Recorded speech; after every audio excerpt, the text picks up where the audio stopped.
So I was going to wait until tomorrow originally to do this video, I suppose later on today with the time that it will be going up. But I decided, you know what, I'm going to give my instant reactions to WrestleMania 41 Night 2, starting off with the opener, which we had the triple threat match for the Women's World Championship between the champion Io Sky, Bianca Belair, and Rhea Ripley. And just like the triple threat match that ended WrestleMania 41 Night 1, before it was very well executed, a really good match. Everybody looked really good in the match, and surprisingly, Io Sky actually retained her championship, which, yes, my prediction was wrong. I predicted Bianca Belair to be coming away with the championship this time, but I've got no problems having a wrong prediction for this one. I do like the idea of keeping the title on Io, and I'm looking forward to seeing the type of matches that she's going to have going forward. I thought she looked really good in this match, as did all three performers. As I said, nothing wrong with the match at all, and I don't think it was better than the match last night, but it was certainly in contention for one of the best openers we've had in a WrestleMania in a long, long time, and it got the crowd up for what was going to be a pretty excellent night of wrestling all round. On to the second match of the night between Damian Priest and Drew McIntyre, our street fight. I'll be pretty honest, I didn't know what to expect from this match, given that Drew has been a little bit vocal in his displeasure of not being involved in a main event match or a title match, but obviously seeing the appeal of continuing his storyline with Damian Priest, which started a year ago at last year's WrestleMania when Priest cashed in on him for the world title, and also didn't know what to expect given that him and Priest were in the quote-unquote dead spot in a WrestleMania where you're going out second, although I thought it was excellent from start to finish. I thought they knew what they were out there to do. Really good use of the street fight element of it, and that Claymore at the end there in picture is a magnificent way to finish it. Really, really devastating looking. And I thought again, we had a correct winner. As much as I did actually predict Drew to win it, as soon as he hit that Claymore, I knew it was game over. But by no means did Damian Priest come away from this match looking bad at all, similar to Gunther did yesterday, where he looked really bad. Damian Priest looked pretty good coming away from this match, given what it took to finish it. And I thought this match was just as good as the opener as well. Really solid opening to WrestleMania Night 2, which was kind of the opposite for WrestleMania Night 1. And we'll see if that trend continues throughout the remainder of WrestleMania Night 2 with the other matches. And the matches are just as good as each other. Again, the Fatal 4-Way for the Intercontinental Championship, which Dominic Mysterio, again, I predicted that correctly, came away with the Intercontinental Championship. Not only doing so in front of a crowd that seemed extremely happy for him to be winning the WWE Intercontinental Championship, but he also did so by pinning his Judgment Day member Finn Balor in the process. Now, I thought what they were going to do was they were going to turn Balor face while doing it. However, the reaction that Dominic was getting, coupled with Finn Balor doing some little heelish tendencies at times in the match, leads me to believe that they may decide to swerve it and go in the other direction now. I have to say, I'm surprised at the reaction that Dominic was getting. I know that a lot of people would have liked to have seen him win it, but still, it's good to boo him, or it's fun to boo him, as it were. But I thought everybody looked excellent in this match, just like the triple threat matches before. Everybody getting really good offense in. I didn't see really much wrong with this match at all, and again, just as good as the other two matches before it for me. And everybody at this point was like, WrestleMania Night 2 is destroying WrestleMania Night 1, and up until this point, it absolutely was 100%. No complaints at all for the Night 2. I mean, everybody's clicking with each other. The right outcomes are happening at this point. So will that continue for the remainder of the night?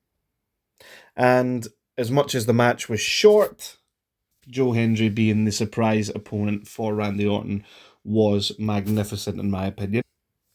Not just because I'm Scottish, but the massive pop that he got, a TNA World Champion being on WrestleMania of all venues as well, unbelievable to think of a few years ago, and it protects any returning superstars from Randy Orton's need to win in this match, and it was really fun for what it was. Obviously, in terms of the match itself, it was obviously really good for what it was, but it wasn't on par with the other three matches before it, just because of the shortness of it, which is to be expected for a surprise match, similar to Rey Fenix and El Grande Americano the night before, when it's an opponent you weren't expecting to be facing. It's not something that you could have been planning in advance as much, so it's not going to be as good, but they did what they could with the circumstances, and it was magnificent for what it was, especially, obviously, if you're watching, you know what happens just after this image was shown on TV with the finish, and I thought it was definitely the right call, not just for Randy Orton to be going over, which I did predict, of course, but for Joe Hendry to be the opponent, because, you had some people online I've seen saying, well, maybe it should have been Rusev or it should have been Aleister Black. But would you want them losing their first match back? I really wouldn't. So I do believe that this was the right way to go about it. I don't think Joe Hendry's been buried as well. I've seen a few people saying that. Not at all. He's lost to Randy Orton, so you don't get buried by losing to Randy Orton. He'll be absolutely fine. If anything, his stock has never been higher, in my opinion. Next up, we had Logan Paul versus AJ Styles. I did predict this wrong, and in my opinion, this is the first match of the night where the wrong person won, in my opinion. Even though, really good match, quite entertaining, especially the the offense that Logan Paul was employing, as if he was learning on the go from AJ Styles, what he was doing, and the Karen Cross stuff. I did enjoy that, although as much as it was a good match as well, again, I don't think it lived up to the opening three matches, which wasn't their fault at all. And if this match had taken place on night one, it would have been on par, at least with the LA Knight and Jacob Fatu match, if not better than that. So it's no slight on them at all for what they were doing. I did enjoy the match, and I get that, as soon as he hit the pulverizer, I knew that it was game over at that point, because they're not going to have him hype up this new finisher and have someone kick out of it straight away. So unfortunate for AJ. Perhaps this feud will continue going into other pay-per-views and he can come away the overall victor in the feud. But I did enjoy the match. Overall, I just don't think the correct person won. Then on to the women's tag match, where it was the return of Becky Lynch, to the surprise of not a lot of people. I think this was rumoured from the get-go, and I don't think the correct person went over in this match. I think they could have done Becky turning on Lyra and keeping the titles in the hands of Liv Raquel. And you don't need that to happen. Becky turning heel, I think, is something that actually needs to happen. I don't know if the level of pop that she got, which wasn't nearly as high as the likes of Joe Hendry, for example, was because people knew it was going to be Becky, or because they're kind of just getting bored of the Becky Lynch man character, and something needs to happen. I think a heel turn would be extremely beneficial for Becky Lynch. And up until this point, I think this was the weakest match on the card, although, again, it would have still been a pretty solid match on night one. Night two, still miles ahead of night one at this point. I just think that the wrong people went over here, and Becky potentially should have turned to heel instead. And now we go on to the main event, where, as predicted, John Cena does come away with his 17th world title. And I'm seeing a lot of animosity to this match online, particularly compared to the main event from last night. Was it anywhere close to the quality of that match? Absolutely not. It wasn't. But I did appreciate what was actually happening in the match in terms of John Cena doing all of his moves more methodically instead of being high paced, high octane action, because he's being a heel. He's doing stuff differently from that, and doing stuff that a heel would do, exposing the turnbuckle, making it unprotected, being cowardly in exiting the ring and stuff like that. Sure, he's a bit stiff. He doesn't work all that much anymore. Plus, he was always stiff to begin with. Anyway, maybe Cody and John just don't have the magic in the ring. That's what happens sometimes. But I don't by any means think it was a bad match at all. I can absolutely see how people are disappointed compared to the main event from last night. And Travis Scott getting involved didn't need to happen, in my opinion, unless you were going to have The Rock getting involved as well. And if The Rock wasn't able to make it, then you shouldn't have had anybody getting involved. Cena going for the low blow and doing his best Ric Flair impression of being cowardly, begging, which I did appreciate as well. He's beating Ric Flair's record. He's acting like Ric Flair, dirtiest player in the game, and then hitting Cody with the title should have been enough. I don't think if The Rock was not going to get involved that Travis Scott needed to get involved at all. As much as he took a pretty good crossroads and he leaped the ropes as well, potentially he could have a match down the line with Cody. They seem to be setting that up. But I think that's the main gripe that people have with this main event, that The Rock didn't get involved and that Travis Scott did get involved. If that wasn't a factor in the story, and if Travis Scott never got involved, I don't think very many people would be having as much animosity towards this match as there appears to be online. I appreciate absolutely what they were trying to do, and at the end of the day, the right person went over, in my opinion. 17-time world champion. I do believe that they will be setting up for John Cena versus Randy Orton at Backlash for the title. I don't think Cody will be getting his rematch right away. What Cody does go into remains to be seen in terms of a program. We'll have to wait and see what happens in the Raw after Mania. But overall, I think Night 2 was significantly better, significantly stronger than Night 1.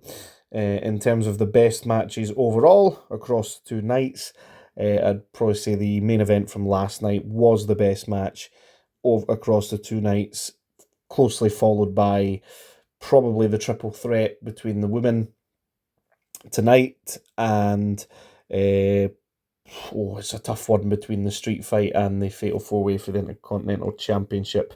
Take your pick from those ones for the third place match, but I'd say that the women's match was the best match of the night. You see some people saying, it definitely could have main evented, and it absolutely could have, but at the end of the day, the most compelling story leading into it, or the two most compelling stories for me, were Cena and Cody for the 17th world title. Yes, The Rock ideally would have been involved in it as well with the way that it panned out, and CM Punk, Seth Rollins and Roman Reigns. And those two most compelling stories were the reason that they main evented.